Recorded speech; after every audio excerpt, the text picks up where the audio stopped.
Hali gani mwanafamilia wa channel tupendwa hii hapa ya Kileo Media. Kama ndo mara yako ya kwanza, basi nikusihi usisahau kusubscribe, kulike, kushare pamoja na kucomment. Bwana Diamond Platnumz andika ujumbe huu kwa bibi Zuhura, anasema kwamba haitakuja kutokea kamwe mimi nikamwacha bibi Zuchu, kwa sababu kuna vitu vingi ambavyo ameweza kunifanyia katika maisha yangu, na binafsi sitaki kuweza kuona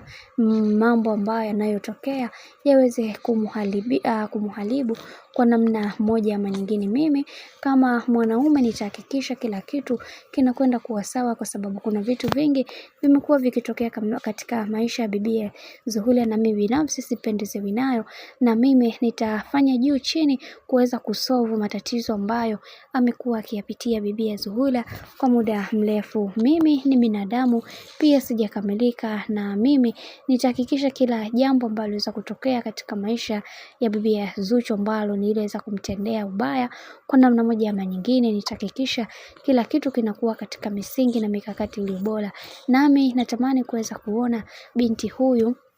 awe katika mikakati na misingi iliyo imara, ili kuweza kufanikisha malengo ambayo aliweza kujiwekea katika maisha yake, kwa sababu kuna mambo mengi ambayo yaliwafanya watu wengi waweze kuongea vibaya, na wengi wakasema kwamba yatupaswa kuweza kuhakikisha kila kitu kinakuwa katika misingi na mikakati iliyo bora, kwa sababu Zuchu ni moja kati ya mtu ambaye mwenye misimamo imara, na anatamani kuweza kuona akifika mbali zaidi ya hapa alipo. Na wengi wao waliweza kufunguka vitu vingi na kusema kwamba kwa maisha ambayo anayoyapitia bibi Zuchu, ni wanawake wachache sana wangeweza kuhandle hii situation ambayo iliyopo, kwa sababu mambo ni mengi sana ambayo amekuwa akiyapitia mpaka inafika kipindi mtu anakata tamaa. Lakini kwa upande wake ameweza kuonesha uimara wa mambo ambayo anayoyapitia na kuweza kusahau kila kitu na kuweza kufocus katika maisha yake, kwa sababu kuna vitu vingi vimetokea katika maisha,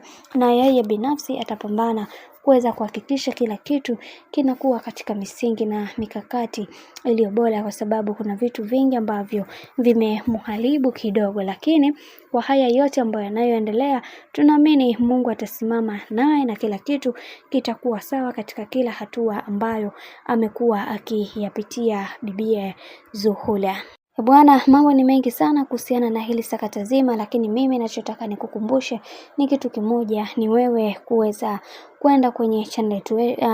yetu na kuweza kusubscribe, kulike, kushare pamoja na kucomment, ili uweze kujipatia kila kitu ambacho kilicho bora katika channel tupendwa hii hapa ya Kileo Media. Mimi kwa upande wangu sina la ziada, naomba nikutakie wakati mwema na siku njema.